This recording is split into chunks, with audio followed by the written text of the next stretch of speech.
Hello, this is Danny Raymond, the voice behind Ray's Guide. In this video, I want to revisit something that I said in a video on server meshing and game design. Specifically, this statement.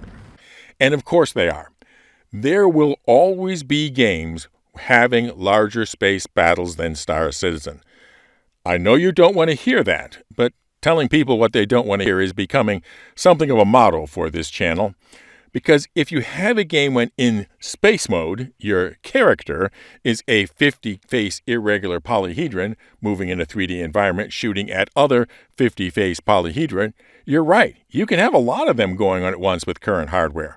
But if instead you have your goal designing a game where there is no space mode, and your character is a fully realized human of many hundreds of polyhedra, and your crewmates who are also fully realized human characters in a fully detailed ship interior where you can get up and move around and do damage control and put out fires, and then exit the door, float across to the other ship, blow the hatch on it, and then board it and engage in a firefight with the occupants of the other ship, you have to allocate the graphic and computational resources very differently. All the resources that you have to dedicate to those fully realized characters and fully realized ship interiors could have gone to making more 50-polygon ships out there.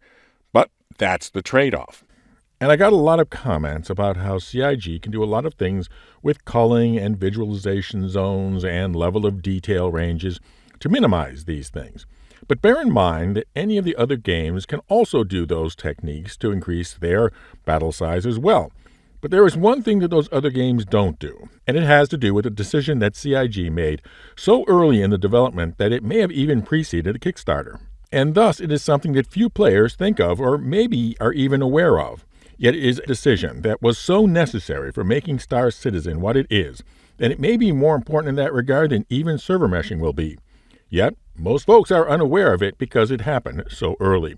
Now, when I was working in sales technical support, the salesmen, who were frequently hired based on their expertise selling copiers or cars or whatever, as soon as we would actually talk about the computers, would say, "Oh, there goes Dan talking about bits and bytes." And yes, this time I actually am going to be talking about bits and bytes. Now, 8 bits, ones and zeros, make up a byte, and a byte, also known as a char for character, can hold 256 values. That's why 8-bit games have that charming, goofy simplicity about them. Simple color palettes, simple sounds, simple game boards, simple sprites, etc. Because calculating any number larger than 256 was complicated. There were standards and techniques for those 8-bit computers to handle larger numbers, but they took many multiple steps in intermediate values. With the Microsoft PC, the system was able to natively support 16-bit values, which an integer can hold 256 times 256, or 65,535 values, and about the same when divided as a floating point value.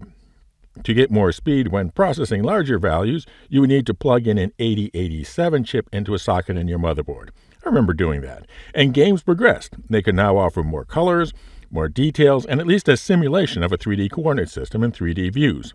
With the 8386 chip, PCs could natively support 32-bit operations, and a 32-bit integer can hold over 4 billion values as a floating point number can max out about 3 times 10 to the 38th power.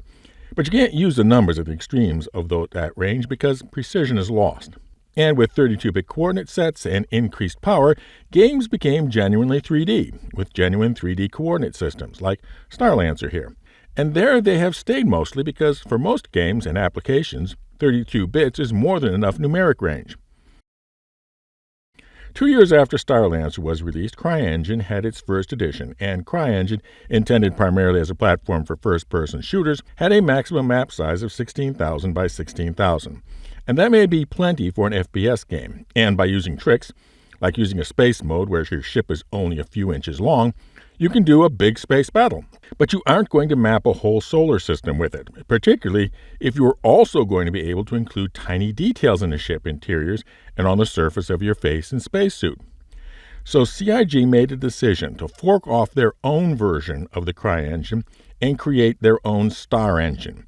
And particularly among the changes, declare all the coordinate system values to be 64-bit double precision numbers, which as a floating point can range in values from about 2 preceded by 308 zeros or 2 followed by 308 zeros. Even throwing out the extremes, as you must, there is more than enough coordinate space to map out an entire solar system at a level of detail also able to show small details on a ship interior. For example, Charles Eames's 1977 short film Powers of 10, which shrank from the nucleus of an atom to distant galaxies, only covered from 10 to the minus 16 power to 10 to the 24th power. But as amazing as a combination of detail and distance the 64-bit precision allows, it comes as an unseen cost. And that is that everything in the coordinate system, every x, y, and z value, needs 8 bytes instead of 4 to store, transfer, and process.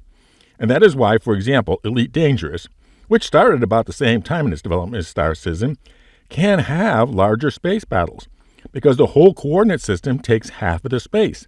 But it also means that when they needed to instead work at a scale of a person walking on a planet for the Odyssey expansion, they essentially had to load you into an entirely new game, because the 32-bit coordinate system couldn't handle both scopes at the same scale. And ship interiors, well, they had to shrug off that, ship interiors aren't that important anyway, right? So the whole amazing seamless sweep of scope of Star Citizen, from the tiny details of your flight suit out across the entire solar system, which we love but sometimes also take for granted, started with that one decision years ago to switch and create their own engine with a double precision coordinate system that takes up way more memory and processing power. That took a lot of work. Plus, of course, by forking off your own version of the code, you have bought off on the future responsibility for maintaining and upgrading it, rather than, for example, piggybacking on CryEngine's support for advanced shaders in Vulkan. Not a small thing. So the next time you wonder why Star Citizen can't have the same massive space battles that you see, for example, in Elite Dangerous, get out of your pilot seat, take a walk to the exit of your ship, and look about at everything around you, both near and far. That's why. So now an update on the Grow the Channel ship giveaway. As of recording, we're at over 60% of the subscriber goal and 51% of the membership goal to release to someone their choice of either the Anvil Liberator, that shipping ship for shipping your ships, or the Misk Odyssey, the long-duration exploration carrier. 1 entry per video. Members, you're entered automatically. And if the winner was a member prior to the publication date of the winning video, and also at the drawing time, they will win both the Liberator and the Odyssey. For non-members, just subscribe and comment, somehow including the secret word. And the secret word for this video is the title of the Charles Eames short film that I referenced. Fly safe, keep it real, and I'll see you in the verse. This is Daniel Raymond for Ray's Guide.